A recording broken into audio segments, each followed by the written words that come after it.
pertanyaan selanjutnya dari sahabat Bu ya.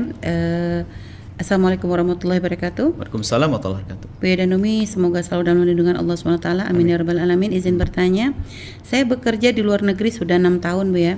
Namun setiap kali mengingat tentang sholat, saya terkadang terburu-buru dalam melakukannya dikarenakan waktu. Selain itu, di sini saya juga harus masak daging babi untuk dimakan oleh majikan saya. Dan ketika masak masakan yang lain pun, saya harus menggunakan arak putih Bu ya.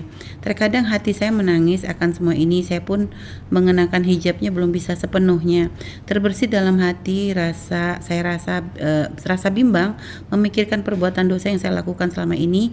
Ingin rasanya pulang ke kampung tapi belum ada bekal yang cukup dan masih punya tanggungan untuk membangun rumah Bu ya. Mohon solusinya Bu ya atas kebimbangan hati saya. Apakah saya harus pulang kampung atau tetap bekerja di sini Bu ya? Masya Allah, luar biasa hati Anda.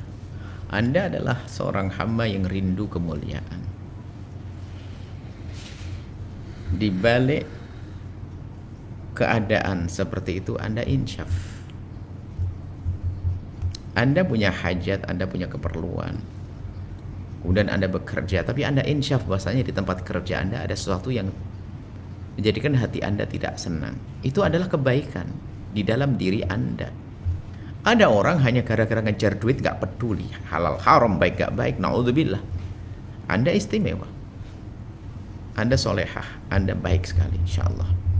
Nah kemudian, sholat Anda buru-buru, Masya Allah. Alhamdulillah Anda masih rindu sholat. Ada sebagian gara-gara dianggap waktu sempit tidak sholat, naudzubillah, kasihan dia.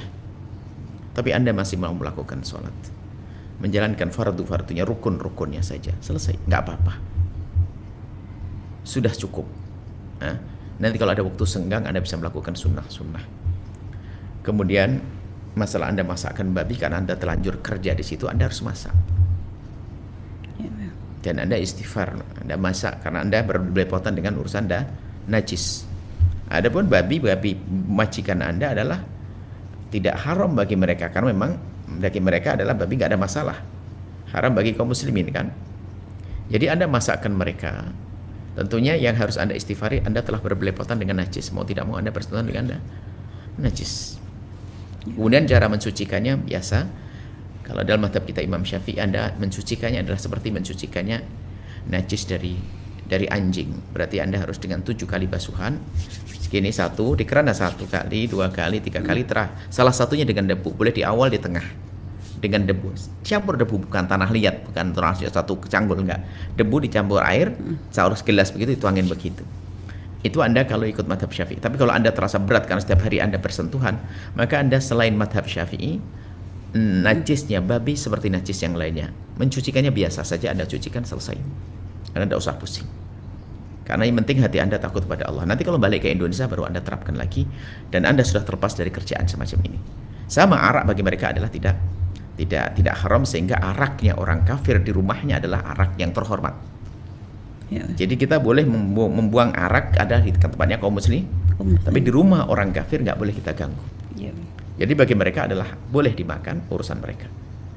Baik, Anda dalam hal ini adalah yang perlu Anda hadirkan adalah perlu Anda jaga kegelisahan Anda.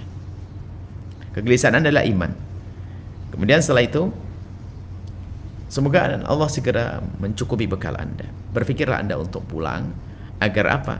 Kerinduan Anda untuk sholat lebih lama bisa. Kerinduan Anda untuk bekerja yang tidak ada kegelisahan terwujud nanti setelah itu. Anda pulang. Kemudian urusan membangun rumah. Ya. Urusan bangun rumah mungkin yang harus Anda rampingkan, pangkas keinginan punya rumah seperti apa. Ya kan, karena Anda di luar negeri dan bekerja, mungkin Anda pengen rumah segede mana itu. Mungkin Anda perkecil.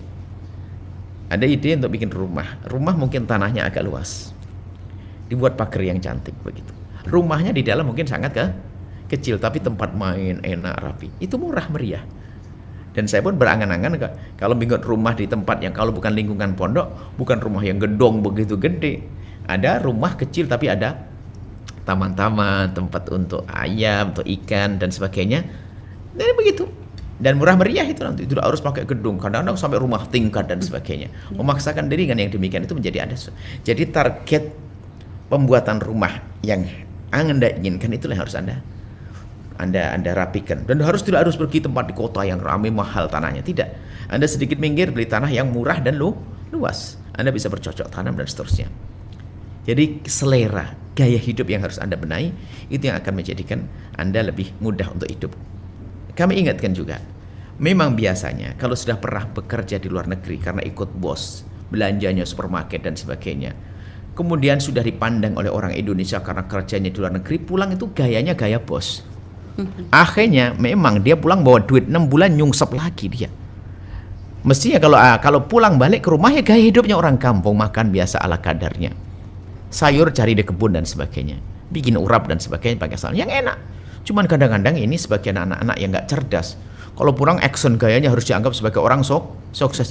Gaya orang sukses setengah bulan, setengah tahun. Akhirnya apa? Pertama kayaknya punya mobil, punya rumah. Mobilnya pun akhirnya dijual habis, nyungsep semuanya.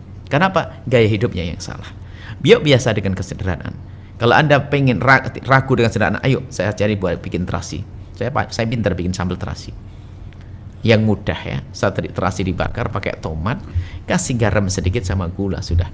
Nasinya anget. Pagi-pagi belum sarapan bisa ngiler begitu. Jadi sederhana hidup itu, jangan bikin susah ya. Itu saja. Segera pulang, jangan bikin rumah seperti apa. Pulang. Kalau tidak bisa beli rumah, Anda ngontrak pun tidak ada masalah. Semua kita ini juga pinjam di rumah itu. Mati juga kita tinggalkan. Tapi yang hati lapang itu yang paling enak. Bahagia. Baik, Masya Allah, terima kasih Bu atas jawabannya. Setelah Anda menyaksikan video ini, jangan lupa berselawat kepada baginda Nabi Muhammad sallallahu alaihi wa alihi wa sahbihi wasallam.